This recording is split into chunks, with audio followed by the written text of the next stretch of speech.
Pensez-vous que votre témoignage a touché les personnes présentes dans ces interventions? Ah, je ne le pense pas, j'en suis convaincu.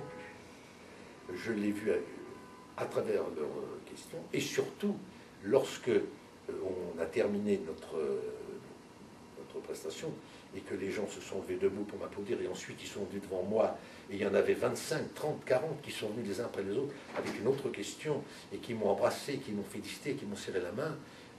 C'était très émouvant, et je me suis dit, je crois que mon message est bien arrivé. Qu'est-ce qui vous a touché le plus? C'est de témoigner devant un public d'adultes ou d'enfants? D'enfants. Vous pouvez expliquer pourquoi?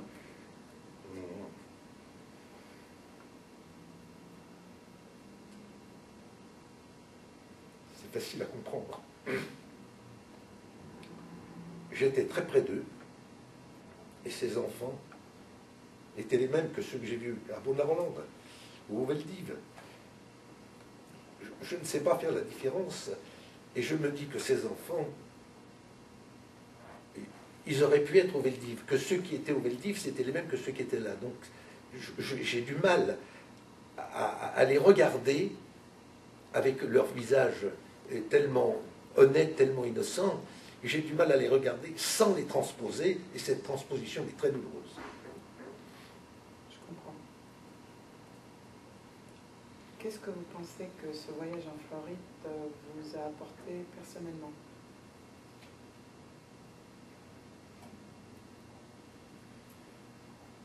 Une satisfaction de voir que cet événement, que je considère être un événement tout à fait franco-français, puisque nous avons voulu que le film ne se passe qu'en France et qu'elle implique ceux qui ont été les protagonistes.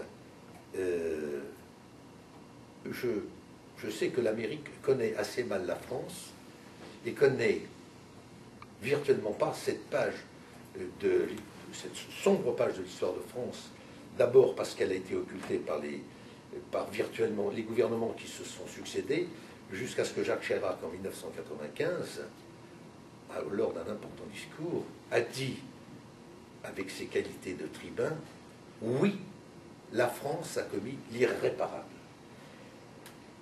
Donc, et je crois qu'à partir de ce moment-là, en tout cas c'est le cas des établissements scolaires français, on a parlé de cette histoire.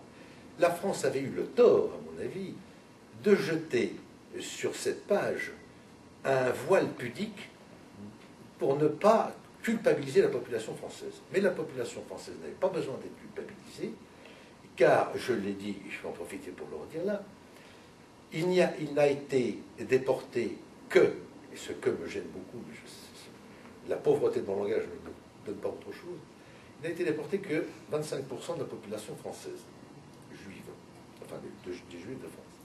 Ce qui veut dire que 75% de la population s'en est sortie, ce qui, évidemment, implique qu'ils ont reçu d'une manière ou d'une autre une aide. Ça ne veut pas dire que tout le monde a pris un fusil pour les défendre, mais ça veut dire que le voisin de palier, par exemple, sachant qu'il y avait un juif sur son palier, n'a pas dénoncé, c'est une manière de l'aider, d'une part. D'autre part, il faut savoir que de tous les pays occupés, c'est le plus faible pourcentage de déportés. Il y a eu moins de déportés en pourcentage qu'en Belgique ou en Hollande, et je vous fais grâce des pays de l'Est, où là ça a été une véritable catastrophe. Je ne vous parle pas des pays septentrionaux, où les populations juives étaient quasi insignifiantes. Alors s'il y a eu, je crois, il y a eu 11 déportés en Finlande, et 37 au Danemark, les populations étaient très faibles. Mais des pays où il y avait une population juive dans des proportions normales, je veux dire plus importantes, il n'y a eu que 25%.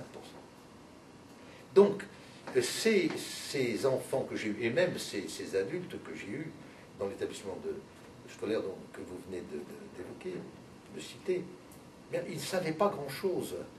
Et c'était important parce qu'ils s'intéressent, à travers leurs questions, on voit que ça n'est pas un intérêt de surface, mais un intérêt profond.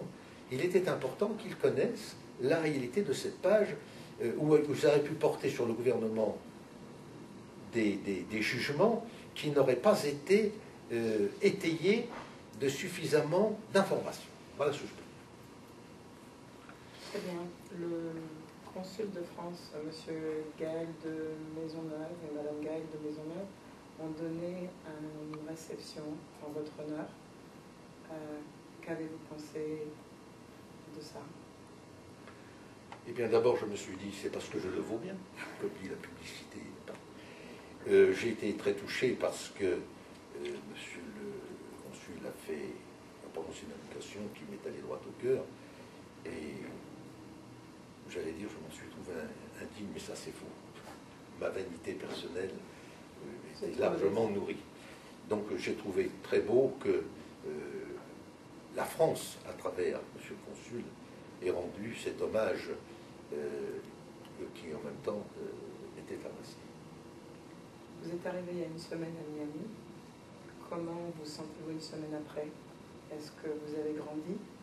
Est-ce que vous avez appris des choses? Est-ce que vous allez repartir vers la ville du Mans où vous vivez avec différents sentiments? Je voudrais un petit peu que vous m'expliquiez cette semaine de séjour, ce que ça a pu vous apporter. Cette semaine de séjour a été extraordinairement fatigante. Parce que Céline Messari m'a fait un programme ultra chargé sans se rappeler que je suis âgé de 80 ans et que j'ai fatigué beaucoup. Ceci étant, vous dire que je vais revenir enrichi, ce que j'ai fait était très satisfaisant, je ne peux pas dire que je sois enrichi. Mais par contre, j'étais tellement heureux d'être sur le sol américain parce que je ne vais pas parler politique, vous savez, je n'y connais rien en politique. D'abord, en France, je n'appartiens à aucun parti politique, ni même à aucune association. Je suis un être, depuis mon évasion du 16 juillet 1942, je suis un être libre, et rentrer dans un parti politique ou une association, c'est me mettre des barrières que je ne supporterai pas. Mais par contre, donc, je suis très heureux d'être sur le sol américain parce que j'ai pour les Américains un amour immodéré. Pour moi, l'Amérique, c'est ces jeunes soldats que j'ai vus arriver en 1944 avec un enthousiasme fantastique, avec une gentillesse, avec une générosité formidable. Et je n'oublierai jamais qu'ils nous ont d'abord débarrassés de cette hydre, de ce nazisme et qui a causé tous les malheurs et qui est la cause de 50 millions de morts lors de cette dernière guerre, dont 6 millions de juifs assassinés.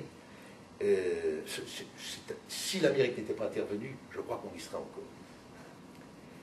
Et puis en même temps, je vais en dire un petit mot, ça m'a réconforté parce que je m'en étais pas aperçu, je l'ai analysé des années après, que parmi ces soldats, il y avait des juifs. Évidemment, moi je n'en savais rien, parce que pour moi, les Américains, c'était les Américains. Mais les Américains, et je me suis aperçu par la suite, on ne peut pas dire qu'il y a des juifs, il y a ceci, là. Tout le monde est américain. Après, ils sont peut-être juifs, après, ils sont peut-être pas juifs. Et j'ai été très heureux, par exemple, de rencontrer un capitaine, qui s'appelait Capitaine Rosette, je me rappelle encore de son nom. Et je ne sais pas pourquoi, je lui avais dit que j'étais juif. Mais il m'a dit, mais moi aussi je suis juif. Et là, je me suis dit, ah, c'est extraordinaire. Dans l'armée américaine, il y a des juifs qui sont venus nous sauver des enfants juifs. Et ça m'a fait un bien. Je ne sais pas, parce que j'étais évidemment très, très opprimé. J'ai relevé la tête. Parce que dans l'armée américaine, merveilleuse, il y avait des juifs aussi. Si vous devez retenir juste une seule chose de ce voyage. Une seule chose, ça c'est difficile, parce que j'ai été, il y a 2 ou 3, mais il y en a peut-être plus, mais il y a 2 ou 3 personnes que j'ai rencontrées qui m'ont tellement impressionné que je dirais, je retiens ces figures que j'ai rencontrées et que je n'oublierai jamais.